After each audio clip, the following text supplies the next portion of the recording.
Both our band council, our leaders, and our hotway are all excited that you're all here to hear about what's going on in our territory. Before we get started, I'd call Levi Martin up to open our evening with some guiding words. Last thing you need is the big down kind of frustration with the situation. But all my insecure tendencies are many from a very bad habit, very bad past. Putting some strain on the loving, really at last. Should I be committed now? Beginning down. Thank you. Saya, I almost forgot your name. Yeah, we're just going to open with a prayer and we'll call on the Creator and the ancestors to be with us, to help us, to guide us in a direction that we need to go with honor, with respect to all the things that the Creator has provided us. So whatever is in your heart is what goes into this prayer, this chant.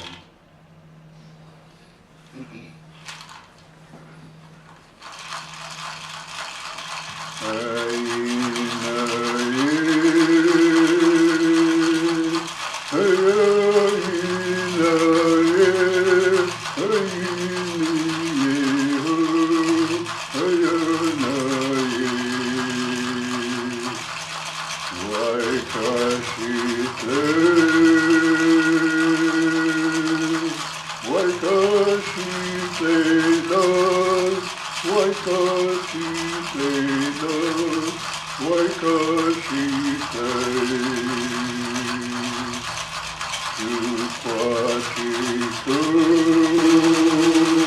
purpose of this evening is to talk about the proposal to build a gold mine in Tranquil Inlet, not far from Tofino. It's in clayoquot territory. It's an old gold mine called Fandora.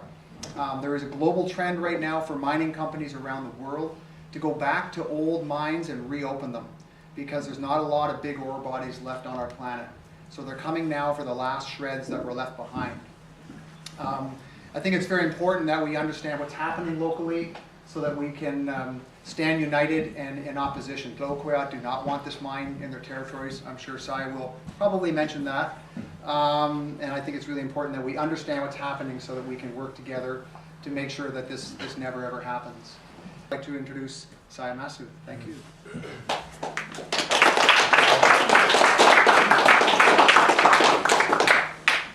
Thanks, everybody.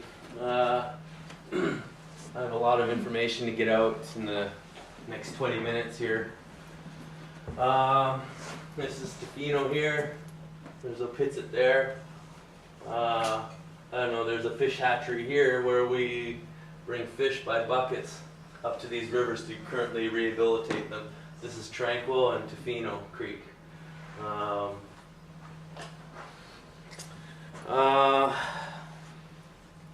Seems like about 4 years ago, we started getting some letters about drilling research for Fandora. There wasn't much dialogue at all between our nation and the province in the first couple years. It came to the point where they were wanting to make a decision on their drilling permit, and when they had sent us a letter of approval saying that there hadn't been enough dialogue, they had assessed that there weren't enough impacts, and that they would approve it. The permit was approved, and the proponent realized that under science panel regulations that their tenure was too close to a river, a buffer zone that was created in the science panel for forestry reasons, that you're not allowed to log within certain buffers of creeks. Well, the tenure overlapped one of these buffers, and he had to seek an amendment to that. We drove down to Nanaimo to dialogue with the province. Now, 2 years into the dialogue, we drove down and met for the first time with them, and we were actually dialoguing about the first permit, the permit to drill, and the province regarded us as dialoguing about an amendment. We had all told the province, well, it's nice to finally meet you, it's nice to consult with you, and we didn't bring any of our chiefs, a chief's representative attended that meeting. No one from the province has ever come and met one of our chiefs, our hereditary chiefs, the title holders for this land. This is our tribal park planning units. So when we met with them in Nanaimo, we went to explain to them all of the good things that we're currently working on, and that by approving the drilling, they were jeopardizing a lot of projects for our nation. Our ambitions are to see a Great Bear Rainforest type of model, an endowment fund of some sort that would value trees standing, that would protect some of these old growth, 800-year-old forests. There's still a lot of unresolved forestry issues in Clayoquot Sound that if anywhere would deserve an endowment fund to pursue alternative economies, Clayoquot Sound deserves one. In fact, it should have been done in the 90s, but there wasn't a tool to do it back then. So we're advancing that model, our ambitions to protect Clayoquot River Valley, which is right here. There's a tree farm license in there. So we're actively moving this along. We're actually quite far along. And it'll be hard to seek donors, $1 million donors out of people in New York if you're going to pollute the same river that they've just put $1 million to protect trees and keep pristine. So we informed the ministry of this in Nanaimo, that 2 years in. We also let them know that we have other ambitions in the area, other development interests and land use interests. In fact, in that meeting, we went there and we revealed our practices for the watershed, and we had hoped that by meeting with them finally and at a high enough level of consultation that why don't just put it on our back. Tell them that we've told you our sacred practices, and you're due to consultation. No. Their ambitions for our mind will negatively impact our spiritual bathing practices, the serenity of the area. Put it on our backs. Or why don't you say there hasn't been consultation? For the next year, we'll do an open house process in Tofino, and at the end of it, we'll tell them, hey, we consulted, and we said no. Put it on that. Do your job. And so we stalled in consultation for the next 2 years. Our letter writing, they've only received about 8 or 9 letters of opposition, more detailed and more detailed. The Justice Branch of BC started to write binders of letters to us, challenging our title, saying, you have strong title in this village and this village, but you have strong rights to get mushrooms and everything here, but your title is weak up here, but strong here.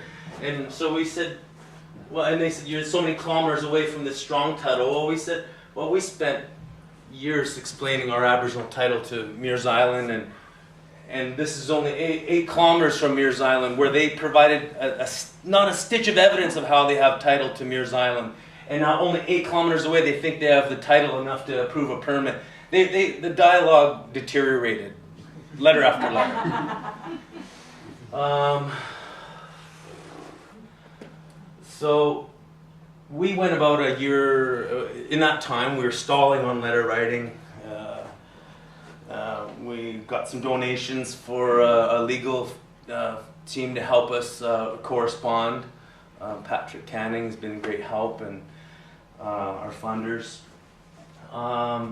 So that created enough time where we had landed some BC Capacity Initiative money to do some land use planning. So we done a year of open houses, and in that time we invited the ministry to come and attend our open houses, to which they said we don't have time. We have so many of these things to go to, we can't make it. This is all on their track record of consultation. We're still consulting apparently on an amendment, and he doesn't want to come here and meet with any of us. At the same time of this land use planning, I'll go over the land use planning in a moment, there was still, we were lobbying to get support for opposing all mining activities in our territory. We want a moratorium on all activities. We had this first management unit in 2008 was Ha'ukman Tribal Park. It was already voiced as mining is a non-permissible use in this tribal park. Well, we didn't arrive at that conclusion until we needed this. But when we went to Nanaimo in that second year in, we went there and I had permission from our chief just to go there and declare it our third tribal park. We come home, started the year-long land use planning for it, but we had already went there and told them, you're trying to do something in the Tranquil Tribal Park. So, let's see now. We had lobbied with Josie and the Tofino Council to support our moratorium on mining. That went a direction, and it actually got momentum in BC. Josie will touch on that later. We've been working with Scott Fraser, our MLA, who understands the issue, believes that mining shouldn't happen in the UNESCO, or we haven't really hit up the UNESCO angle for lobbying support yet.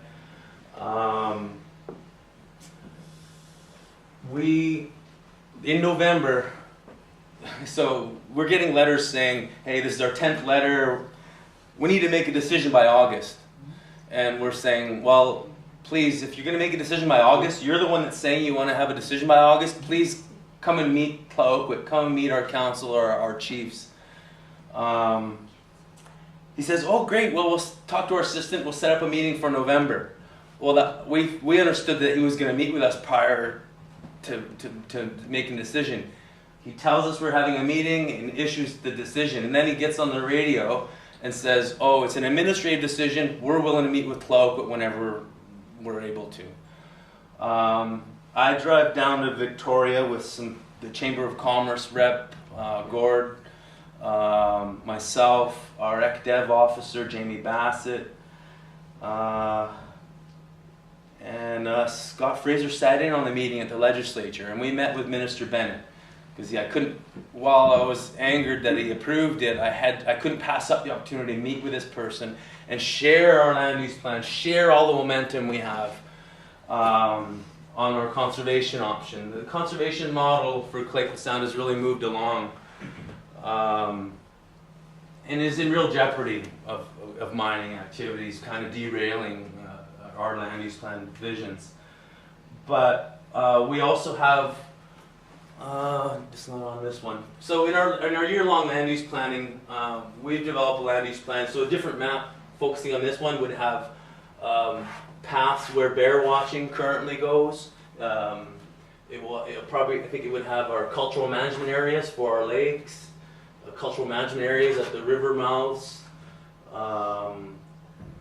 It's a land use, it's a planning unit for these two watersheds. We've taken these two watersheds as one management unit for our third tribal park.